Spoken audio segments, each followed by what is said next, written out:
नमस्कार मित्रांनो, मी तुषार Lohade, संभाजीनगरवरून MIRTC leader. आज आपण अशा एका शेतकऱ्यांकडे आलेलो आहे की ज्यांना आपण इंडिया ग्रोच्या माध्यमातून काही गोष्टींचं ऊसासाठी जे मार्गदर्शन केलं होतं, त्या संदर्भात त्यांना काय आलेला अनुभव आहे तो आपण आता त्यांच्याकडूनच ऐकणार आहोत. तर आपण बाबांकडे जाऊया. नामदेव लक्ष्मण शेजाळ. आपण पुण्यामध्ये आहोत आता सध्या. तर आपण शेतीबद्दल बाबाशी चर्चा करू. बाबा, तुमचं नाव? प्रभाकर दामोदर वळसे पाटील.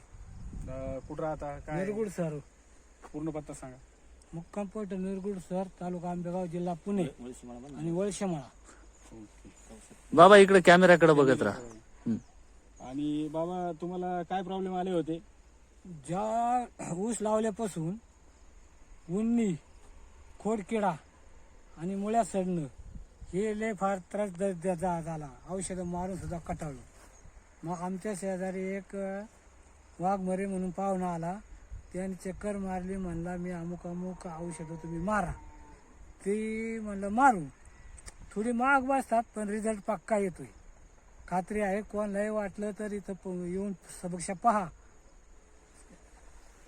आणि आता सध्या ती औषधं फवारल्यापासून खोडकिडी नाही, उन्नी नाही, मुळ्या सुद्धा चांगल्या आहेत आणि 20-21 पर्यंत फुटवा आहे. अच्छा, बरं. औषध देण्या अगोदर फुटवा होता का? नव्हता ना. तर एक कोंब होता, तो कापून काढला. अच्छा, एक तो कोंब. कापल्यावर पाणी दिलं. तेवढ्यात आमचा त्या पाहुण्यात संपर्क झाला आणि मोडण्याच्या तयारीत होतो. परंतु खर्च जास्त झाला औषधाला. त्याला पण आता करायचं काय, भांडवल तर भागत नाही. मग या औषधाचा प्रयोग डिरिंग करून या शेतीत मारला आणि मारल्यापासून आता जे ते म्हणते ऊस कसा काय सुधारला बाबा. आता म्हणलं ते काय आम्हाला काय माहिती, आम्ही डिरिंग केली, कंपनीनं औषधं दिल्यात आणि ती मारल्यात. पण आता बाबा एकदा फुटवा मोजून दाखवता का आम्हाला? हा, तुम्हाला फुटो मोजून दाखवू ना आम्ही. मोजा तुम्ही स्वतः हे पहा बाबा, आता फुटवे मोजतात.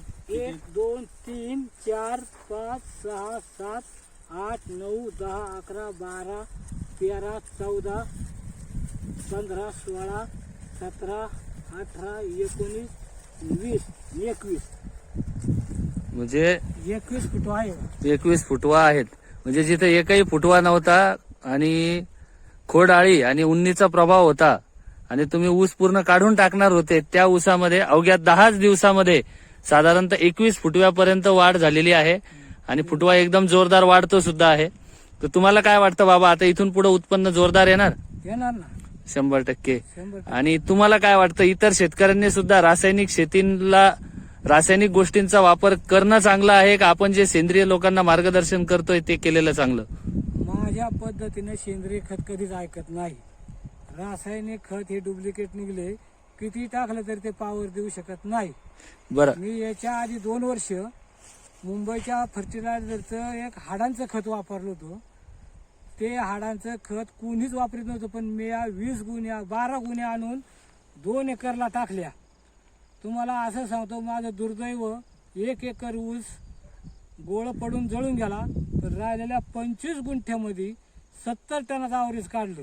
मागच्या वर्षीची गोष्ट आहे बाबा. मागच्या वर्षाची गोष्ट आहे. आणि त्याच्यावरती गहू आणि बाजरी काढली आणि त्याच्याही समाधान निघलं. परंतु आता ऊस लावला, पण ह्यांना मनच बसानी ऊसावा असा ऊसाची परिस्थिती झाली. पण मला सहकार्य बुद्धी दिली, त्या कंपनीवाल्यांनी सहकार्य केल्यामुळे मी ते औषध जातीने. बरं बाबा, आपल्या आजूबाजूचे जे प्लॉट आहेत ऊसांचे, त्या ऊसाच्या प्लॉट मध्ये फुटवे आहेत का? नाही, नाहीये. 1 तिथं किंवा 2च ऊस आहे. 1 किंवा 2च आहे. आणि इथं 21 फुटवा आहे. 21 फुटवा आहे. धन्यवाद बाबा.